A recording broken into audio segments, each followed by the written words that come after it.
Hi. Hello, everybody. Welcome to fans of the Weekly Bazaar, and welcome to people that have just come across us by accident. A little bit of an introduction. My name's Lucy Orchard, and this is Shane Chebsey.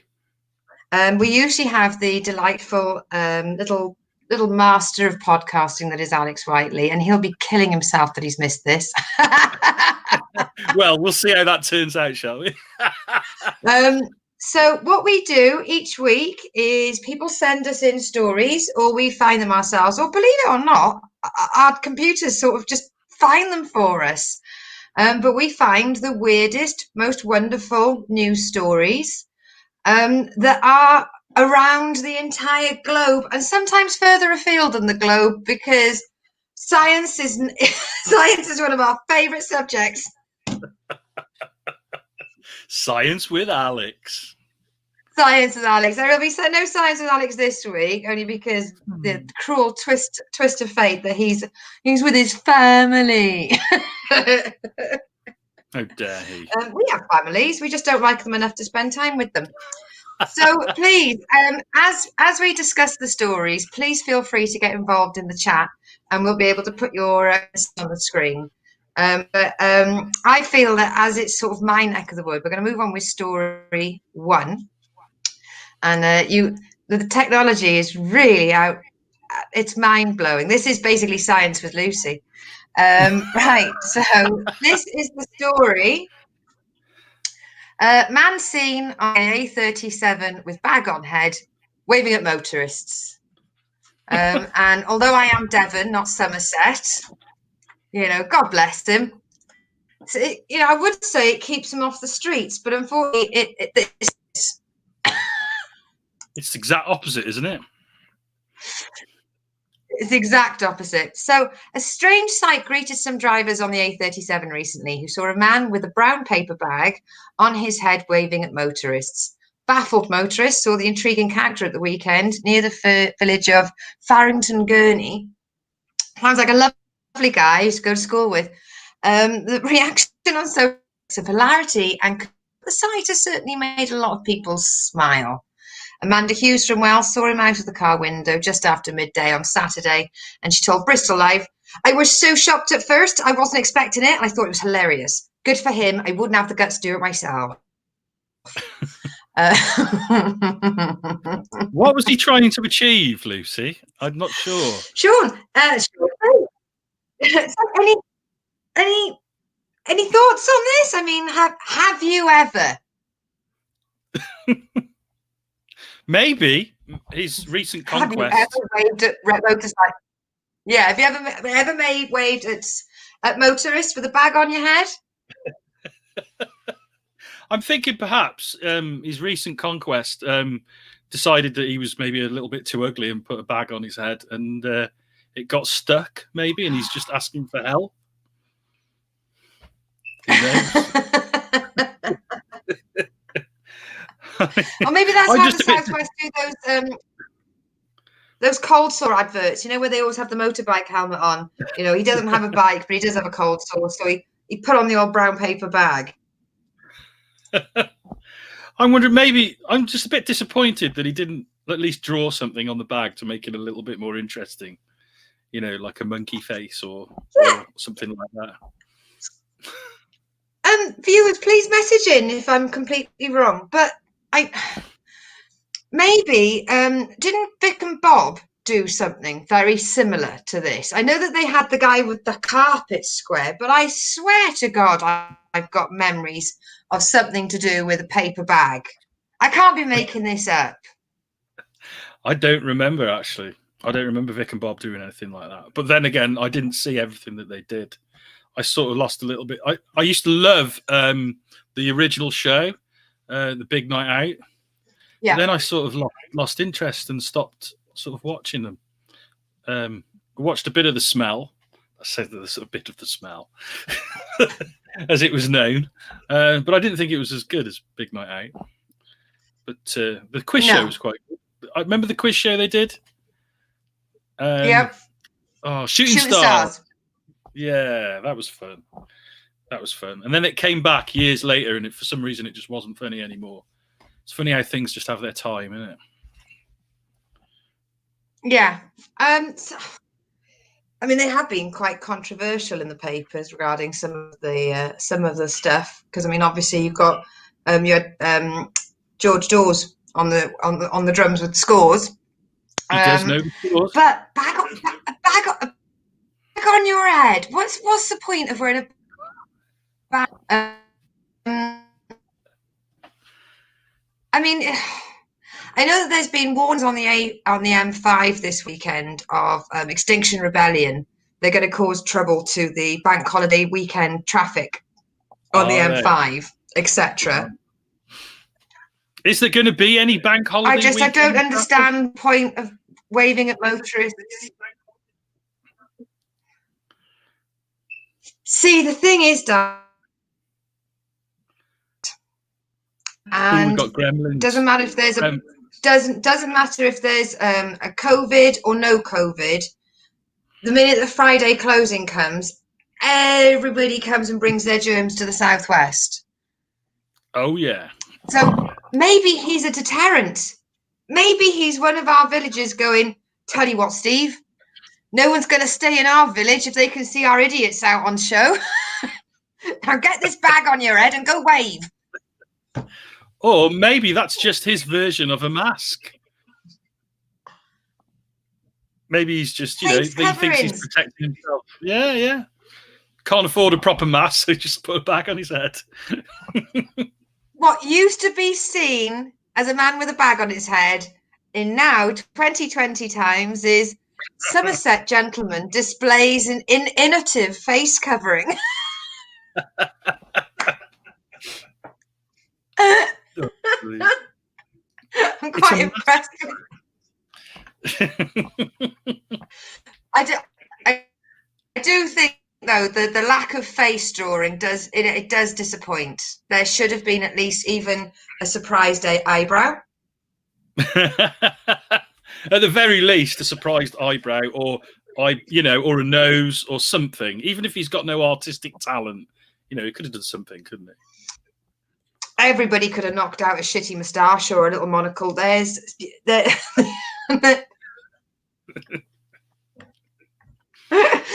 opportunity for all of this. Now we've done that story number one. Now story number two. I believe you brought it in. It's regarding Aldi. Oh right, yeah. Do you want me to read this one, Lucy? Yeah, so the first one, let me just put the heading up. This is the heading. Ah, yeah. Why is there a picture of Ricky Gervais on there? Because apparently he agreed with it. Oh, really? Okay. I mean, it all seems very well-natured, doesn't it? When you actually read it. So it says here that the stooshy began. What's a stooshy? I assume that's like a well-natured. I clocked that. It's definitely something I've never been in one. It's a down with the kids phrase, obviously, that I'm not, familiar with. But the stooshy began after a beer fan tweeted that the supermarket's anti-establishment IPA is a legendary take on Brewdog's Punk IPA. Yeah, I could see that. Brewdog has revealed plans to release Yaldi beer after a Twitter spat with supermarket giant Aldi. One Aldi customer shared a picture of the supermarket chain's new anti-establishment IPA beer and pointed out it appeared to be mocking take on Brewdog's own Punk IPA. I would say that's quite obvious, wouldn't you? I think it's all very well-natured, I would say. I've just looked up a stooshy. It's slang. It's what's English. It mean? What's a stooshy? It sounds like slang for having a poo or something, doesn't it? Oh, I'm dying for a stooshy.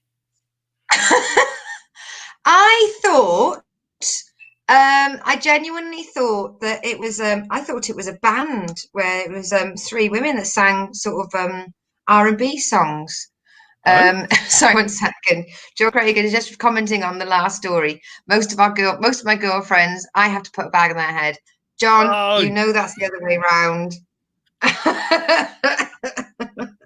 So a stooshy is a noun. It's informal and Scottish, and it's a row or a fracas. Oh, I like that. A row or a fracas. So I was is that? expecting to get Urban Dictionary, but this is the Oxford. So it's a real Old English word. Well, Old Scottish word. I like that. That's great. I'm going to start using that. No one will know what the fuck I'm talking about, but except for maybe my Scottish friends. And they'll But go, that's the stop thing, using when you use a Scottish new words. word with people, they get too scared to correct you, don't they? They're like, Yeah. yep. Yeah, what's that mean? What's that? I'm not going to show that I don't know what it means. They'll just nod. Yeah. Google. I like it, but what's a stooshy? I imagine though in this context, it's sort of being used as a well-natured fracas. Maybe that's the subtle sort of difference in the meaning of the word. Maybe it indicates that it's not serious. Perhaps, I don't know. Any Scottish friends out there? Let us know how stooshy really translates. I'm interested. Yes, that would be interesting. But I mean, it's sort of like somebody that wants PR is in a fight with somebody else who wants PR. So the two of them got more PR. Yeah, that's it. Was it nothing? Sorry. Yeah. So the tweet received over 9,000 likes, with drinks fans flocking to agree. The image caught the attention of Brewdog founder James Watt, who tweeted a picture of the mocked-up new beer entitled Yaldi. I suspect that, basically Aldi and Brewdog did actually get together and say, let's work together on partnership and do a big PR campaign, and we'll both benefit from it, because it seems like they both, as you say, are definitely benefiting from this one. I like pumpkin IPA. I've had my own stooshy. I've had my own stooshy with Brewdog, though. Oh, have you? What do they do to you? I am. Well, right. So The tension is building. So myself and a few other truck drivers went to a comedy club in Aberdeen. Right. And then we imbibed quite furiously. That's where it's from, isn't it? That's they're based in Aberdeen, aren't they? Or Aberdeenshire. Yeah. So we went to the comedy club, and when the comedy club kicks out, everybody goes to the Brewdog bar in Aberdeen. Right. And as I walked in, I felt like, you know how you can get people that they have those misters as you go through for I'm like in a microbiotic lab. I imagine you get sprayed down, decontamination. As I walked in, as I walked in, I felt I was being sprayed by hipster genetic. I could feel an ironic moustache and braces forming on my body. This overwhelming urge to just tell people I'm better than them was just brewing inside me, right? So myself and about 5 other truck drivers are in this bloody hipster crypt, and we'd already had a few drinks.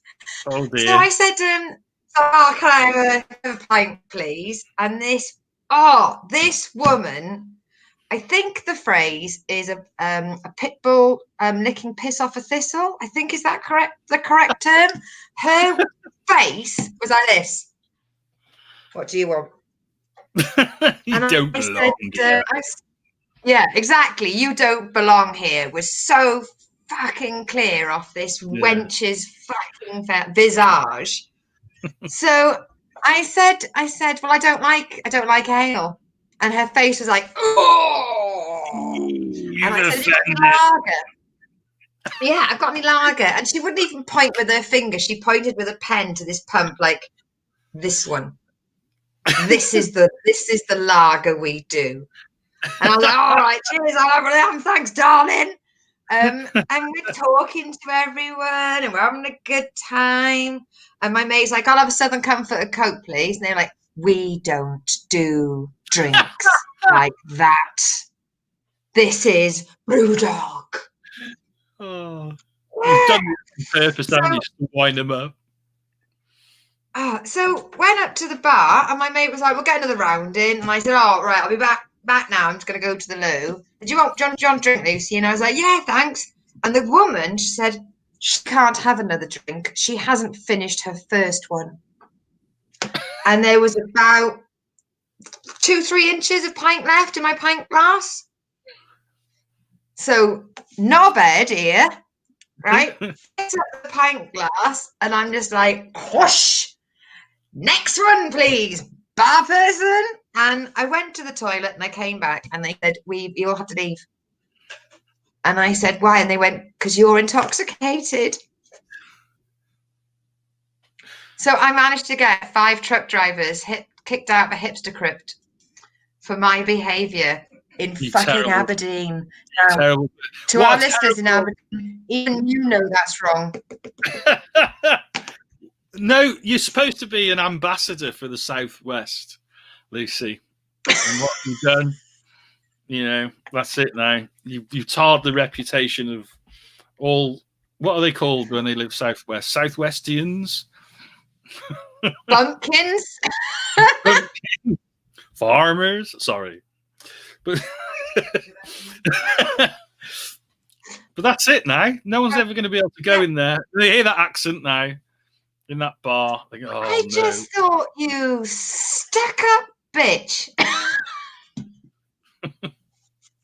Well, it's that sort of place, isn't it? You go to Brewdog, you've got to expect that level of beer snobbery, I'm afraid. Yeah, if you can't, you know, drinking lager, that's just an offence. I'm amazed they actually had that. I am astonished that they actually had a lager on tap in a Brewdog. That's amazing. Oh yeah, but it had to be their lager. I'm sure it had a jaunty yet ironic name. I'm sure it did. I mean, even the women in there have ironic beards, don't they? I was with a 60-year-old German driver, a driver that looks like a wizard, a driver that looks like he's 17. That's it. There were 2 female drivers with me as well. No one could get over the fact there were 3 female drivers in the group at any one time because apparently, wow, you should buy a lottery ticket if you see 3 of us in the same fucking room. Make a wish. Make a wish, heads. 7 magpies, 3 female truck drivers.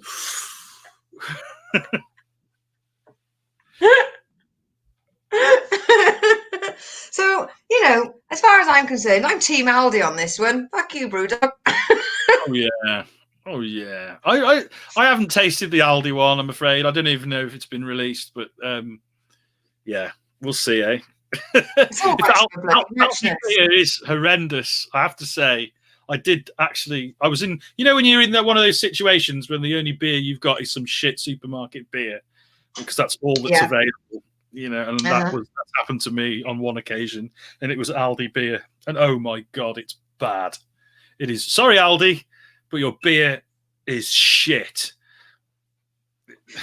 I've just got a message coming in from the CEO of Aldi, and he's unsubscribing on his Spotify account from the USUK Podcasting Network channel. Oh well, we can live. Shane, what have you done? Yeah, but we're going to get all those hipsters on board, aren't we? Then I've just received a cease and desist order for Brewdog. We've managed to offend both sides. Fantastic. That's what it's all about. And it's usually people in the north that we aim for.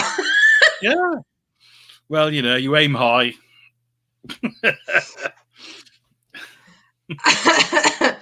I did actually like Aberdeen. I did like Aberdeen. it was, people may take the piss because it's so grey, and it is. Every building is grey. I don't know if you've ever been to Princetown on Dartmoor, where the prison is. Everything is grey. Everything's slate grey. And Aberdeen, you drive through Aberdeen, and after about half an hour, you see a house that's like normal brick colour, and you go, "Ooh, bricks!" Well, it's just they built with the materials that were available. There's a lot of fucking slate up there, isn't there? Slate? Do you know what I'm fucking slating? Oh, bitch of brew dog. You listening? And then we're not going to get any free beer off either of them now, that's for sure. No, because beer 52 is the only way to go if you want to get any sort of beer. I believe there's money off with your first order if you manage to go on the RHLSTP podcast. You can find, or even Drunk Women Solving Crime podcast. You can get the code and you can get beer 52 delivered to your door, and you get get a discount on your free crate. If we're going to have any sponsors, darling, we're going to go for the correct ones. I was going to say, I had a sneaky feeling that was like sneaking in a little bit of sponsorship there, but never mind. Whereas I give honest opinions about what I like to drink. She says sipping on Carver. The thing is, people, for people that don't know our podcast, we record this every week, Friday, 7:30 plus or minus, scheduling.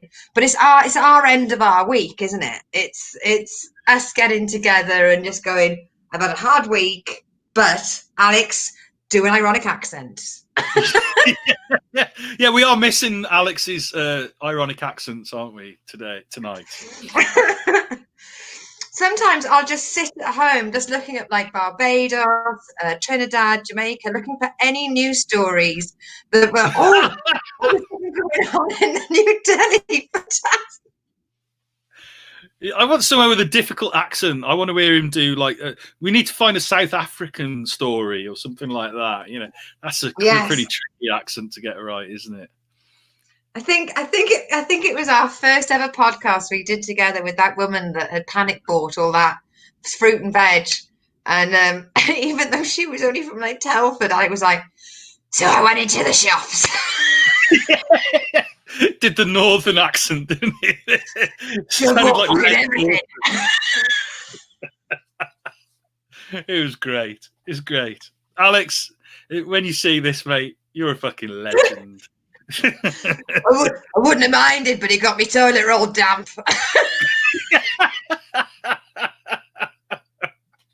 It was fantastic. And she did look like that's how she spoke as well. She put out a fucking Players Red out, and she was like, I bought too much. I bought all my fruit and veg. Kids haven't eaten fruit and veg since they were tricked into it in the 80s.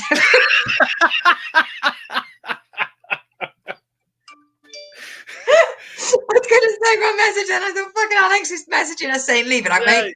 Yeah, he's funny too. Shut the fuck up, you two. Stop talking about me. And his wife in the car going, Alex, it's true. Should we do another story? Yeah, sorry. Got completely distracted. Right. Oh my God. This is, if I'd had time, I would have downloaded the film and shown it. But this is such a huge topic in the Southwest. All right. Right. So fly tipping. Doesn't it sound like someone's gone up to a fly and pushed it over? Yeah, I've always wondered why they call it that. Oh, just had a message into the show. Comedian Rebecca Ann. She's only got us on a big screen on my wall. In Paris. Hey, hello.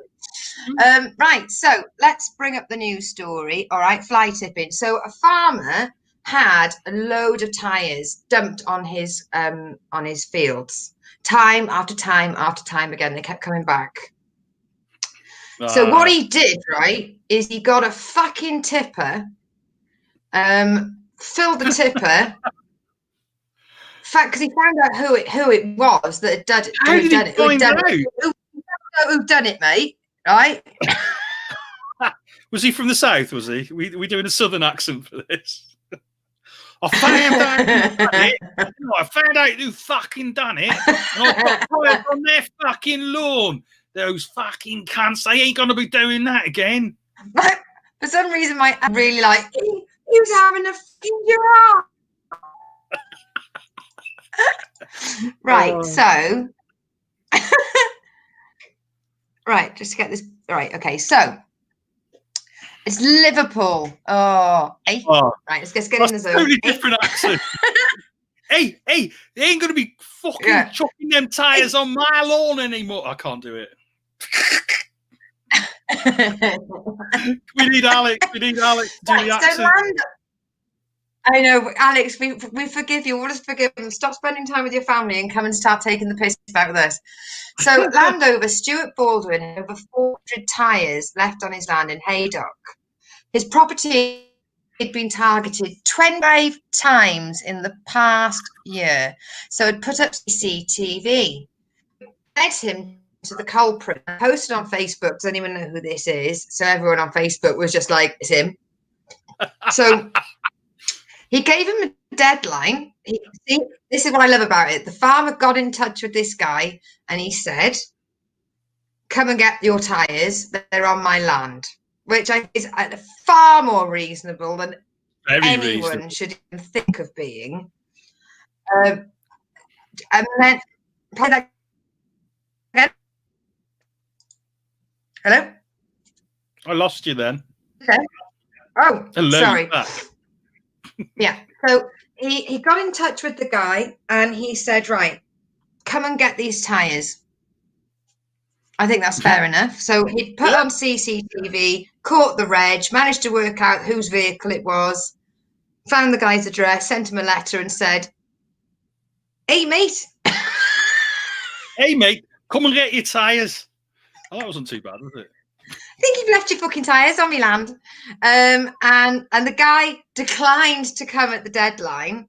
So he picked up all 400 tyres, put it in a tipper, took it to this guy's address and redeposited said tyres onto the front garden. And being a truck driver, in fact, being an ex-tipper driver, I could watch that video over and over and over again, right? It is fucking beautiful. Yeah, because obviously there are telephone lines, so he had to have a banksman to tell him to go forward so that he didn't get the lights.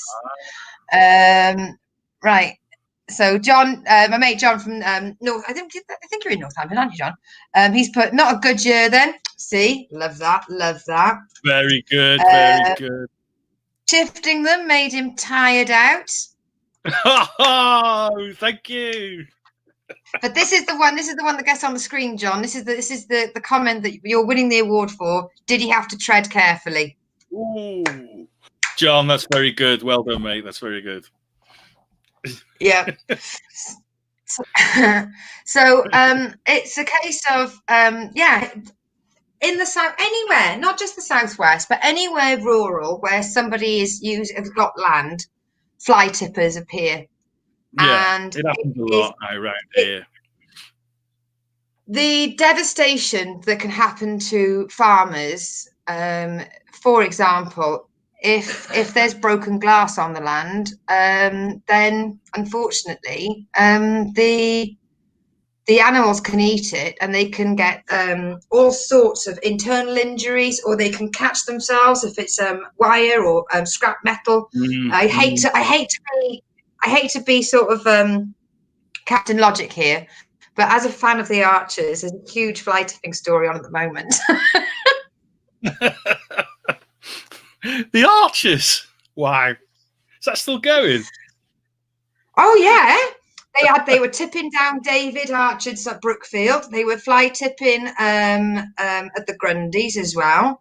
Yeah, and it nearly kicked off as well because they put their own lock around the gate so that only they could access it. The little scallywags. It is disgusting how much fly tipping goes on. So for me to see this article where the farmer gets his own back, I was like, yes, go on, son.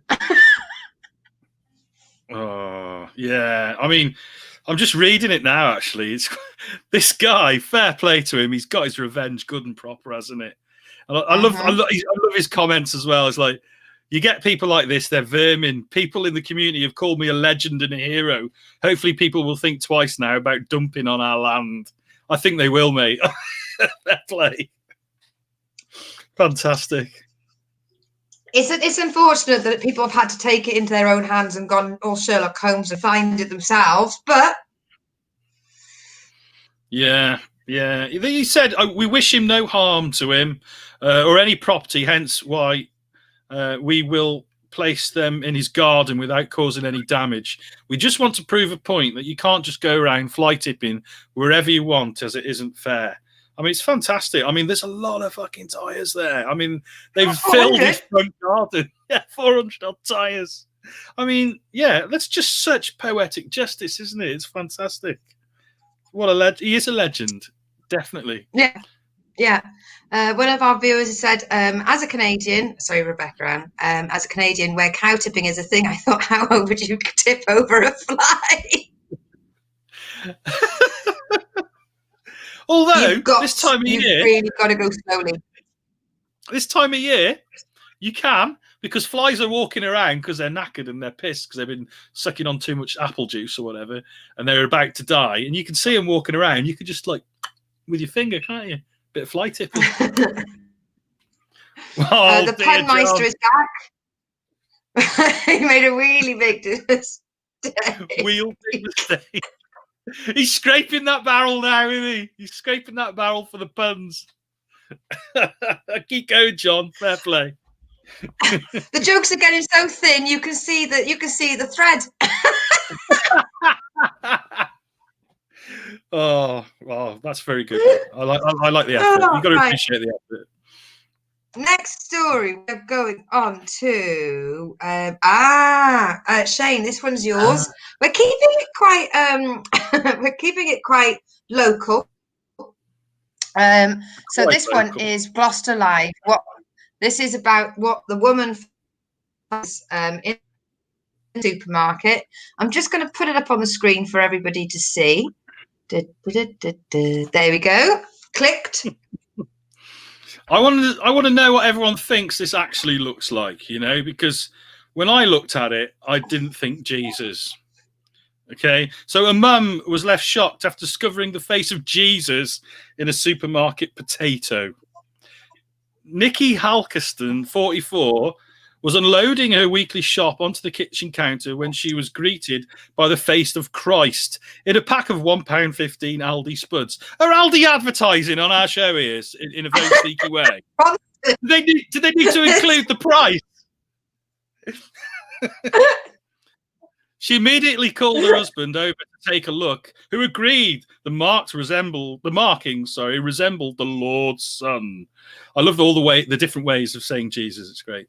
Receptionist Nikki from Dundee, Scotland, said, as soon as I'm not going to do a Scottish accent, as soon as I put this packet on the kitchen top, I saw it. I was staring right at it. It was just quite obvious it was Jesus' face. I'm sorry, but that looks like anyone but Jesus. It looks more like, I don't know, the Yorkshire Ripper. I actually think it looks like the Yorkshire Ripper. I can see the Sutcliffe numbers, but for me, I'm Burt Reynolds. Burt Reynolds. Did he ever have that much hair? Oh yeah. Okay. See, no, it's because I've got that he's got a very rectangular, isn't he? Moustache. I've got very big bushy eyebrows, and then I've got just the peaking of the thick mop. Oh right, yeah. See, I'm seeing it with like hair at the side, like all that bushy hair at the side. So to me, what's his name? The Yorkshire Ripper, Peter Sutcliffe, wasn't it? Yes, definitely. It's definitely not Jesus. He was also a truck driver. He was also a truck driver. You're all fucking nuts, you truck drivers, aren't you? Bunch of nutters. The murderers, not everyone. Not everyone's a murderer, honestly. Hey, there's never been a female truck driving serial killer yet. Yet? Is that a promise, Lucy? Oh, please, can you get down to the bottom of the article, though, and just tell me what she says at the end? Oh, is there more? Yeah, it says at the end, it says what she's done with it. I mean, they haven't sent it off to Lords as an official miracle for it to be adjudicated. It just says, Have you got? I've eaten it now. Aldi has been contacted for comment. Exactly. You see a body Exactly of Christ. what Aldi's going to say. I don't know. This is our new range. What's she going to do? Jesus, potatoes. £1.25 a pound or whatever. Yeah, what were they hoping that she was going to do? What they were hoping that she was going to put on a small gold cushion and charge people 20p to come and see it and see if anyone gets out of their wheelchair and starts fucking walking. And what were Aldi going to say? We're so sorry, that should have gone in our Messiah potato bag. She can wash it down with some punk IPA, can't she? That should have been a Messiah piper. Tenuous. John, let me know. John, let me know if you can do better than that. Oh, there's got to be some Spud jokes there. There's got to be. A Jesus Royal. A Jesus Royal.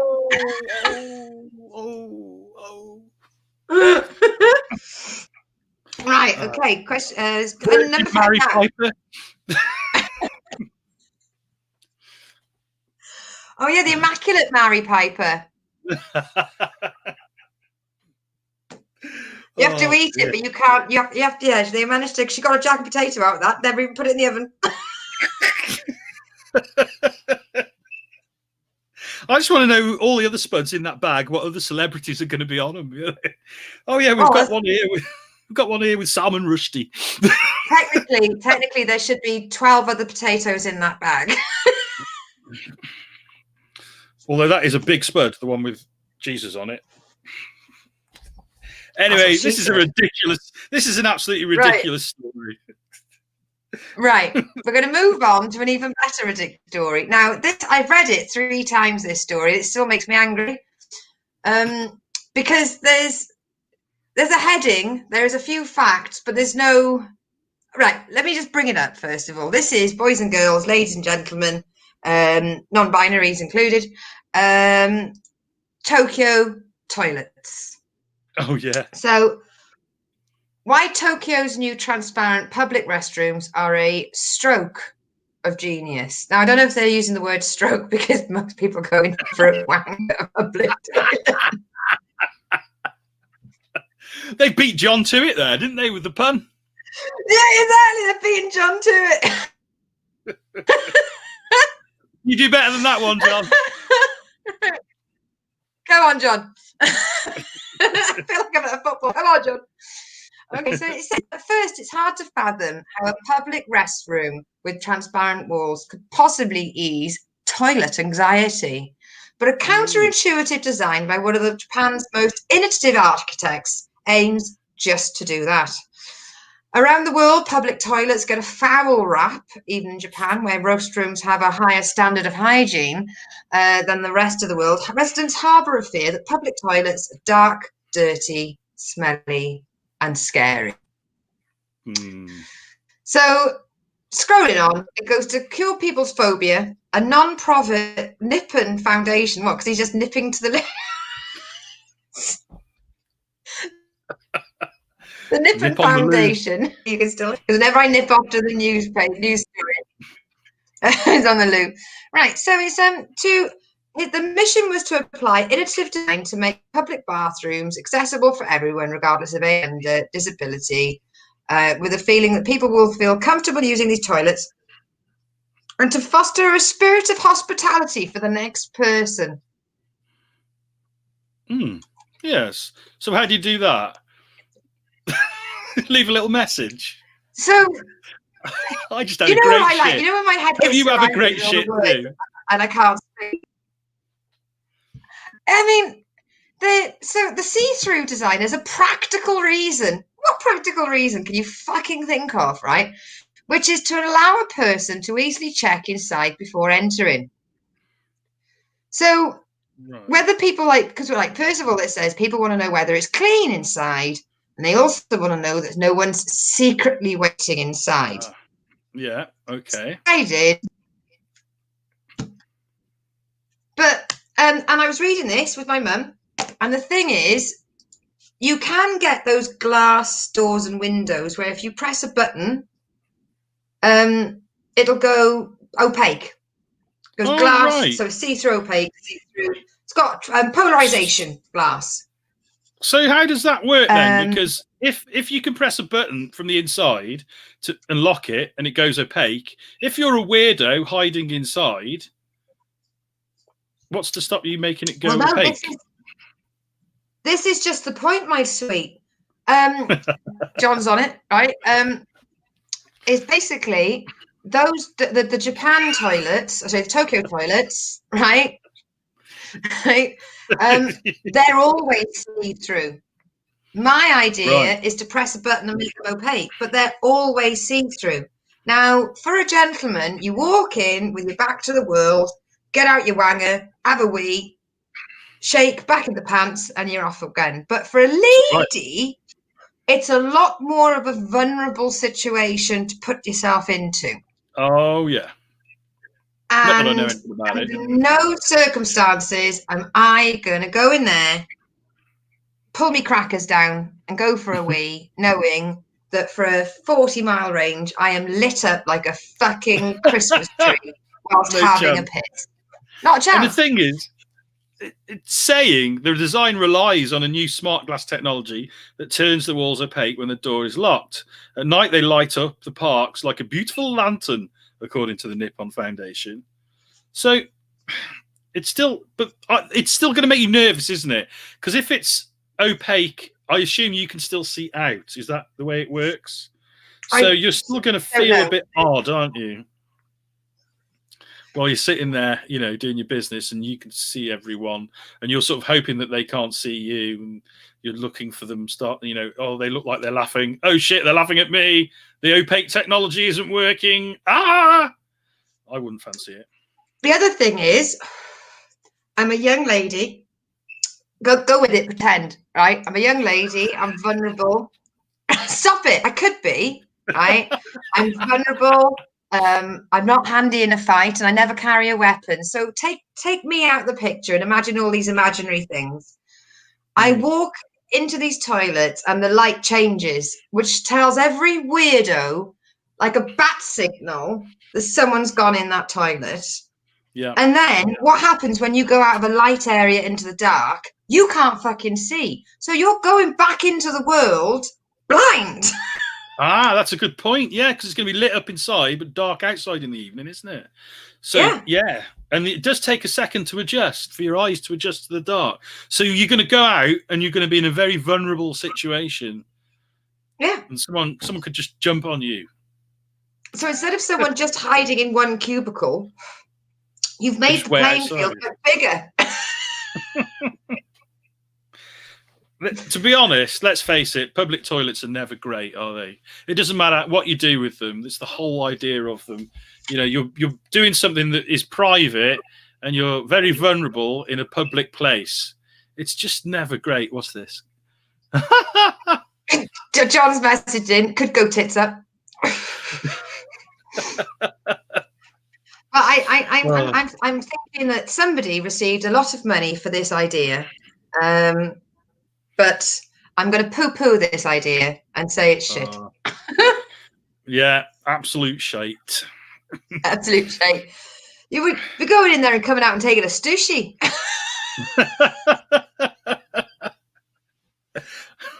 I'm still convinced that's what it really means. It's what the Oxford Dictionary said, but that was what it meant.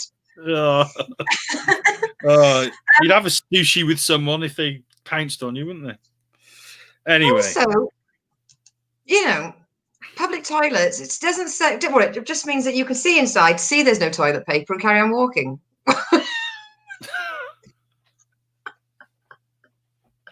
Right, moving on to the next story. That's not, now, this is adorable. This is the story of the penguin. Shane, Oh, yes. take it away. I'll bring up the wee little picture. You're going to put it on the screen? Yeah, where's our little picture? There he is. Look at him. Just got back from attempted world domination. Anyway. Oh, I have to try again tomorrow. Police could not believe their eyes when they came across a penguin plodding up a village street. Officers on patrol in Strelley, Nottinghamshire, in the early hours of Sunday morning, quickly moved in to question the creature and what he was doing waddling in the middle of the road. The Humboldt penguin had escaped from his enclosure at a nearby farm and travelled around a mile before police came across him. Oh, look at his little face. Oh. Police Constable Gareth Phillips said, "We were very surprised when we came across a penguin on our shift. We see some very interesting things while out on patrol, but a penguin walking up the middle of the road has to be one of the more bizarre findings we have ever come across. We nicknamed him Popo. He posed for some pictures." Yeah, he posed. Yeah, right. With us, and he was very friendly with our officers while we made contact with his owner. He was then safely returned home. Oh. Neighbourhood Inspector Gordon Fenwick of Nottinghamshire Police said, "Our officers are trained to deal with a variety of incidents with complex demands, and it is great that we quickly reunited the penguin with his owner." Oh, I love the way, like, on this story on my phone, the immediate story after that is a picture of a big fucking snake. It's just like, okay, it makes it look like, the penguin come to a grim end or something, which changes the whole context of the story. Oh. The owner, Mr. Python, said, where's my penguin? Where's my dinner? I didn't know you could farm penguins. What do they farm them for? Little ice cubes. Chocolate bars. Ooh, we're getting a bit of a CV off John here. As an ex-Knots cop, that's a true story. Oh. I just think, when they go, he's very friendly. I didn't hear friendly. I thought terrified. Yeah, I mean, actually, no, he's friendly. He's a penguin. It's not like he's talking to him. Maybe he is. I don't know. But I'll come quietly, officer. Puts his flippers up like, I'll come quietly. He's not exactly going to do a runner, is he? Waddle off at 1 mile an hour. Now, for people that are frequent listeners to the Weekly Bazaar, we often get stories about either break-ins or breakouts, and it makes me rather cross. I mean, there are some times when I can't find my house key, so if I'm left alone in the house and I've been locked in, I'm just stuck. We've had a guy who wanted to cook a hot pocket and broke into a bank. A bank. We had monkeys that broke out of a secure medical testing lab with the testing kits. Sorry, I went off in New Zealand then with the testing kits. They ran off with the testing kits. That's South African, isn't it? Those bloody monkeys. Those bloody monkeys running off with their testing kits. Testing kits. No, just mark that down twice because we've got to keep the quota of accents up because Alex is away. So how many people can we offend this week? New Zealand. Taking them off. So I get so I just get so the idea that this poor penguin was owned by somebody who couldn't put a level of security in that an itty bitty penguin could break out. Like, what did they have? A baby? What did they have? Just one of those little sort of hook latches, and he just sort of pushed it with his nose, and it was like, puts his fag out, and he's off. He could be some sort of penguin prodigy, genius penguin, trained to escape from any situation. You never know. Right, we've been through this, right? Madagascar was not a documentary. It's real. It was real. Don't say that. What about Happy Feet? You're going to tell me that was not real next? That was real. But Madagascar... He looks like maybe they're doing like a live action Happy Feet and he just walked off set. I don't know. Is the dance scene in Nottinghamshire prolific? I don't know. I'm still at a loss to understand why they farm penguins. What do they produce? We don't eat penguins, do we? Oh, I've never seen penguin meat anywhere. We could, I suppose. I mean, they're poultry, I guess. Would you eat them? Not wrapped in chocolate? I'm going to say that it was one of those sort of petting zoos, and they had a penguin there. And that instead of us thinking that they were farming the penguins, in what is the saddest farm ever. I would be really cool to go to the fields and like see all the penguins running around in the fields. Make it different from sheep, you know. Everyone else has cows and sheep. These have got penguins. Like, oh, it's chick time of year again. Going along and just plucking penguins out of a field. Yeah. Oh, that one's Can you eat their eggs? Can you eat their eggs? Make penguin eggs. I don't think they like it. I do think they get angry if would that go well with a bit of black pudding and a sausage? Well, you've got to get them from between the dad's legs, haven't you? Oh, that could go wrong. Nottinghamshire man arrested for accidentally wanking off a penguin. I was just after his eggs. we only knew who did it because he was doing it in a see-through toilet. How many more of these stories can we link together? He'd been drinking Yaldi all night. Oh. Pissed up penguin. I'm glad for a happy end. I'm glad for right. Let me start again. Careful. I am glad this story has a happy ending, but I feel that somebody with a clipboard and an opinion and maybe opposable thumbs could go to that petting zoo farm and go, right, let's have a little look at your security. Because, you know, if they go, well, the farm cat does a walk around every half hour and checks and she said it was fine. There's a load of guinea fowl doing a sort of human pyramid trying to get out of the enclosure. It's not good enough. It's not good enough. They need to do better. They do.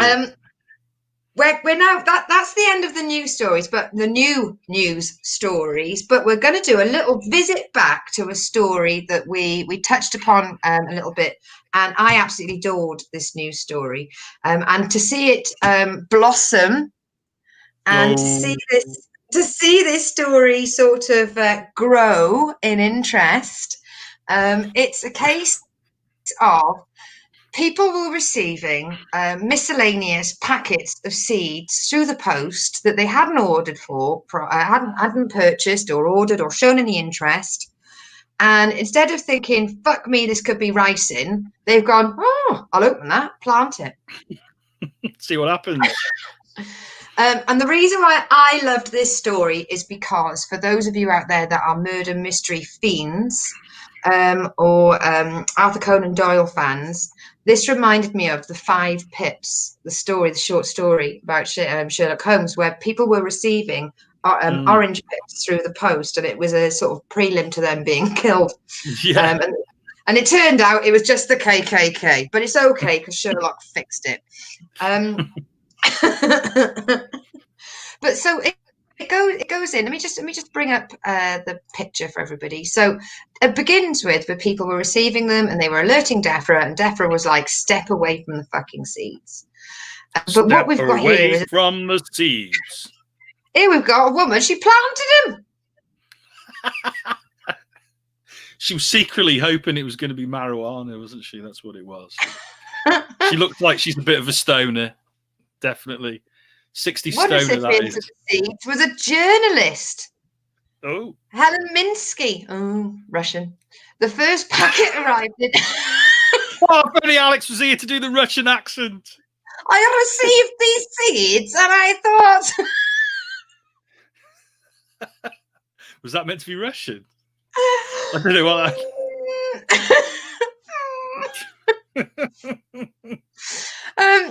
So I received these seeds one first arrived in April, the second a few weeks later, one marked China, bearing the description decoration, and one from Malaysia described as corn poppy, although on a label inside it says China. She pictured above with the nasturtiums that grew from the unsolicited seeds. Do you know what? There's nothing worse than an unsolicited seed. So the packets are marked studdings. This has happened everywhere now. Okay, so tomatoes in Chatham, something looking suspiciously like cucumbers in Aberdeen. Oh, fucking Aberdeen again. Nasturtiums in North London. The more I say that word, the less I feel like I'm saying it right. Nasturtiums. I'm just getting feedback off the local florist behind me. That's before you even get to the onions or something like it that landed on a doormat in Japan, or the entire gamut of assorted herbs and veg that have turned up across Canada, Australia, and the US. This is a global phenomenon. It's mad, isn't it? So the seeds, they just...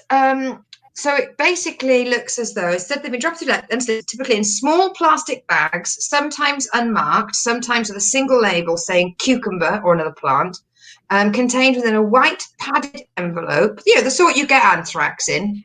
Yeah. Like, I know there's a pandemic on, but has everyone just sort of dropped their guard regarding everything else that we've ever learned about? I would just straight away writing. It's postmarked often China, but sometimes Singapore, Malaysia, Russia, or even Uzbekistan. If Alex was here now, I would love him to do whatever accent he feels was fitting for Uzbekistan. Given the current pandemic gripping the globe, it's not difficult to see why the mystery has prompted some alarm. Could the seeds invading customers be carrying disease? Could this be warfare? Could this be done by somebody with a sinister intent? Seed warfare. A lot of men have caused many wars with their seed. Is there an intent to introduce an invasive triffid-like species? I mean, that film was a documentary. Or is there some other nefarious intention? But, I mean, DEFRA has said, the instructions, this is it, right? So the instructions from DEFRA is, number one, put down the trowel. Do not plant. Do not put them in the bin, because the bin goes to the landfill. But report them and post them to DEFRA. So get them back in the postal system. You know, what's the worst that'll happen? I mean, I would expect a man in a hazmat and a pair of barbecue tongs to turn up and take them off me. Put them in a magic, like, you know, like in Harry Potter where they put things in the bag and it goes...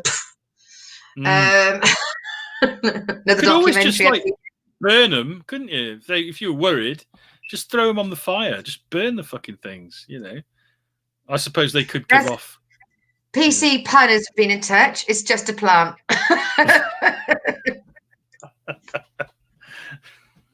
I like it. I like that. But I mean, if you receive anything through the post and it doesn't seem fucking right, why? I think it's just someone having a bit of fun, isn't it? It's like some worldwide internet little conspiracy of fun. It's like, let's just send out these seeds and fuck people up. You go further through that story, and one person that got it was like an 8-year-old kid. Like, how did they get his details? Well, I assume he just opened his mum's mail or something, did he? He's not going to be the man of the house, his name and his address. He's not really? going to They put his name? Yeah, he's not going to have signed up to some sort of, you know, Reader's Digest, you know, raffle or anything like that. So it's just... So what they're saying is, what was the actual word they use for it? It's not a fishing. Oh, not a scoffing. I can't get the page to move now. Hang on. It's oh, come on. It's a What come on. paragraph are you It's where trying to read? brushing. It's brushing. The Ah, term they use is brushing. So you've heard of phishing, where they send you an email and it'd be like, your car tax is out. So yeah, please fill in your bank details, your mother's yeah. maiden name, My and the friend got one of number of those last your week, car. actually. Yeah, Because what people don't realise is if you just click on the name of the sender, where it says DVLA or TV licensing or anything like that, if you click on it and then it will say, something like, else. you know, John 123 / telnet / Yeah, Nigeria for .com. It'll be really obvious that this is not an official website. yeah. But brushers, what they do is they want you to give them feedback. So it's something known as sellers target unwitting recipients with an unsolicited free tat to boost their online profiles. So you receive it and you go, oh, this was good, and you go on there and you go, I really enjoyed this. So they're getting reviews from not actually doing anything proper, but Yeah. they're not putting the return details in this. They're not saying, please rate these seeds, please go on this thing and do No, this. I don't understand. no, they're not. That's the thing. That's why I think it's just people having a bit of fun, because who's going to gain anything from it? They're not going to gain anything, are they? And it's not. It looks like it's harmless. Or is it lulling people into a false sense of security? Let's send out a load of harmless seeds so people just think, ooh, I'll be the next one to get some seeds. And then one day they just send out a load of fucking anthrax. I don't know. I mean, there's so many plants. So there are, I mean, because I love my murder mysteries, and it's always a plant that you can turn into a poison. There's quite just an innocent plant garden. And yeah, I would ring DEFRA immediately. And it's been in so many news stories now that anybody that receives these has completely avoided any kind of news, social media, or information. Yeah. It's a long story, isn't it? A lot of people, a lot of accounts. Yeah. It's growing and growing and growing. It's a budding story. Yeah. but I do. You go. Go on. Sorry. I was just going to say, I do like the whole idea that people are like going to Facebook for advice, and this is what makes me laugh, is because they ask people who don't know what they're talking about, and people who don't know what they're talking about, they come back and give them advice, and it's just like this constant string of nonsense. It's like, I started to ask around on Facebook, one woman said, and I got all sorts of suggestions as to what they might be. I bet you did. I bet you did. Don't listen to any fucker on Facebook about anything, because everyone makes out they know everything, but they don't know shit. Especially not something like this. We can only speculate, can't we?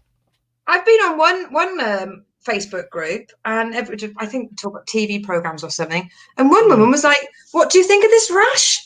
Like, there's this thing called doctors. I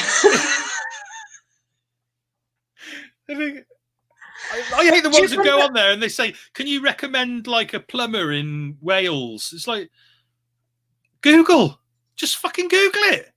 Why? Do you remember we were going to do a story that was obviously about the murder of somebody, but we decided it was a little bit not our genre. But the reason why we were going to do it is because the kids that found it, they didn't ring the police instantly. They live streamed themselves. Yeah. This is what they do now. Step 1, ring the authorities. Step 2, live stream it. It's amazing how that's the first thing they think of, like with anything, any sort of incredible thing that happens that is, endangering public safety. The first thing they do is like, oh, I'm going to get this on film. They don't think of calling the authorities ever. Oh, there's that house is burning down. There's a family inside. Where's my fucking phone?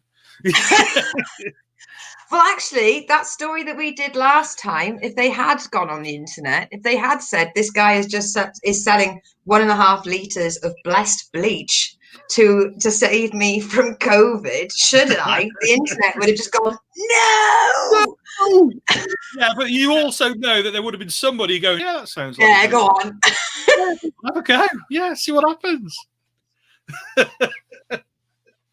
It all depends who you want to believe, doesn't it?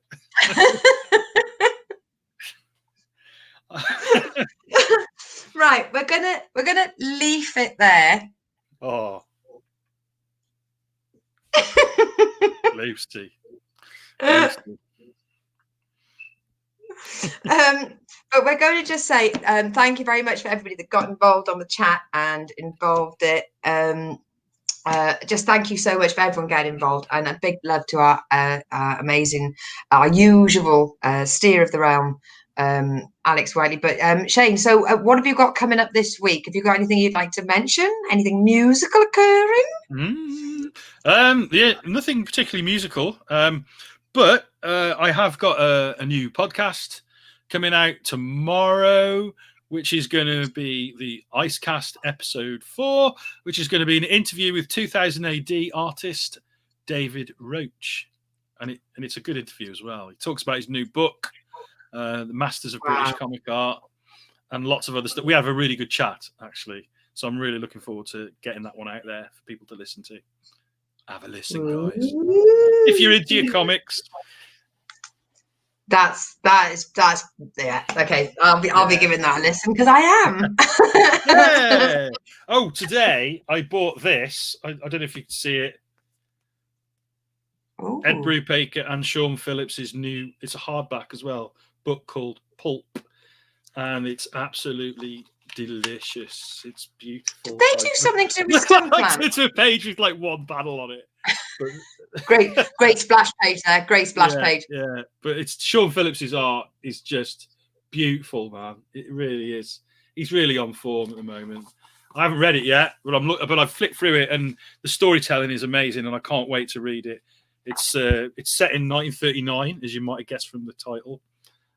So it's flashback. It flashes back to sort of 19th century as well. It's fantastic stuff. It really is. That looks very familiar. That isn't by the same people that did Stumpville. Was it Stumpville, Stumpland? I'm thinking of. You're thinking of. I think that was Rucker who wrote that. You're thinking Stumpville, That's him. Something like that. It was Rucker, I think. I can't remember who drew it, but I think Rucker wrote that. But I did get that. Well, I got the first issue, I think, and then somehow missed the others. But yeah, anything by Brubaker and Phillips, I always buy because it's always really good. But this is the new book, and it's lovely. Can't wait to read it. Yeah. I've got on Sunday at 8:30. So when this podcast comes out, it'll already have happened. So I'll either be happy or sad next filming. And it's the Nodding Dog Online New Comedian of the Year. And I found out I was going to be in this competition 6 weeks ago, and it's 6 heats, well, maybe 7 weeks ago. And I swear to God, I've never seen a date coming towards me so slowly. I was like, they're going to have a fucking cure by the time it's my heat. Like, I was like, oh God, heat 1 going past heat 2. I was like, Jesus. And now all of a sudden I'm like, it's on Sunday. Oh no. I just tried to do a high pitched then, and I was like one of those cats who can't meow. It just wasn't coming out.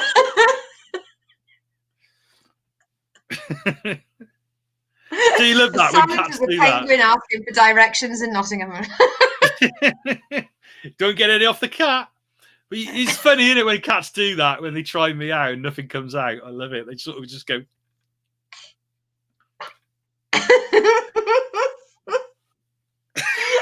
What are you trying to say? What are you trying to say, Moggy? For those of you that have never heard of this podcast before, again, that we are from the podcasting family that is USUK Podcasting Network. And you can find us on Facebook. Just put in USUK. You can find all of our products on any any podcast place that you go to. Trust me, we will be there. And all the previous Willy Bazaars. You've also got What's the Difference, which is a brilliant program about what literally the differences between UK and the US, and then Superhero Bar Fight, which is from the sublime to the ridiculousness of who would win in a battle. Yes, laughter ensues. But please go on to your podcasting device and make sure you subscribe, and then you'll get all of our updates. And if you go and join the USUK fan page on Facebook, you'll see all our updates of what time, because we do a lot of streaming. Different what's the difference, do a lot of streaming, and sometimes we'll just do a USUK fun night as well, where we do games and stuff for entertainment. So get ahead of the game and subscribe to that, so you'll know when we're up and coming. But big thank you, Shane, for bringing those stories and making me laugh as silly things again. Big thank you to Alex for trusting us to do this without him. Yeah, Alex, you fucking nutter. What are you thinking?